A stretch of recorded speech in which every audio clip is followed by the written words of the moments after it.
కవిత వ్యాఖ్యలపై తొందరపడి స్పందించొద్దు. భరాసా నాయకులకు కేటీఆర్ అంతర్గత సమాచారం అంట. కేసీఆర్తో భేటీ, వివిధ అంశాలపై చర్చ, రాజకీయ పరిణామాలు, కాళేశ్వరం కమిషన్ నోటీసులపైన కూడా చర్చ జరుగుతుందంట. ఏమవుతుంది, కవిత చేసినటువంటి వ్యాఖ్యలు ఏవుడు మా నాయన దేవుడు పక్కకు దయ్యాలు ఉన్నాయని చెప్పేసి అన్నదిగా, రకరకాల అవన్నీ చేసింది. ఒక లెటర్ రాసిందిగా, పెద్ద లెటరే. రాస్తే మరి ఇష్టం వచ్చినట్టుగా మాట్లాడుతున్నాడు ఆయన. ఏది మాట్లాడినా కానీ మళ్ళీ మొత్తం మీడియాలో అంత గందరగోళం అయిపోతుంది, ప్రజలల్లో మొత్తం అబాస్పాలు అవుతాం.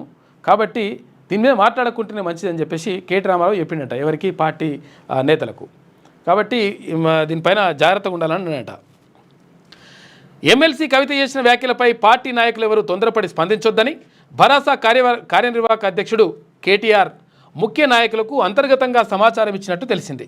ఎర్రవల్లిలోని నివాసంలో భరాసా అధినేత కేసీఆర్తో ఆదివారం కేటీఆర్ భేటీ అయ్యారు. ఇటీవల కేసీఆర్కు కవిత రాసిన లేఖ బయటకు వచ్చినటువంటి విషయం తెలిసిందే. ఈ నేపథ్యంలో కేటీ రామారావు అక్కడ ఫామ్ హౌస్కి పోయిండట. ఫామ్ హౌస్కి పోయి నాయన మరి ఎట్లా చేద్దామే, ఏం కథనే, చెల్లెనేమి ఇట్లానే బట్టే మీ ఇష్టం వచ్చినట్టుగా ఇప్పుడు రాసిందామే. కొన్ని ప్లస్ పాయింట్ రాసింది, కొన్ని మైనస్ పాయింట్ రాసింది. ఇవి రాస్తే మరి పార్టీలు ఉంటుందా, మరి పార్టీల నుంచి ఉడవేద్దామా, మరి ఏం చేద్దాము, ఏం కథ అనే దానిపైన చర్చ జరిగిందంట. పార్టీలో ఇప్పుడు కేసీఆర్కు పరిచయం వచ్చింది. ఇప్పుడు పార్టీలో ఉంటే ఎట్లా, పార్టీల నుంచి తీసేస్తే ఎట్లా, పార్టీ నుంచి తీసేస్తే మళ్ళీ ఆమె కొత్త పార్టీ పెట్టుకుంటే ఇళ్ళకి కొంతమంది పోతారేమో మళ్ళీ జాగృతికని.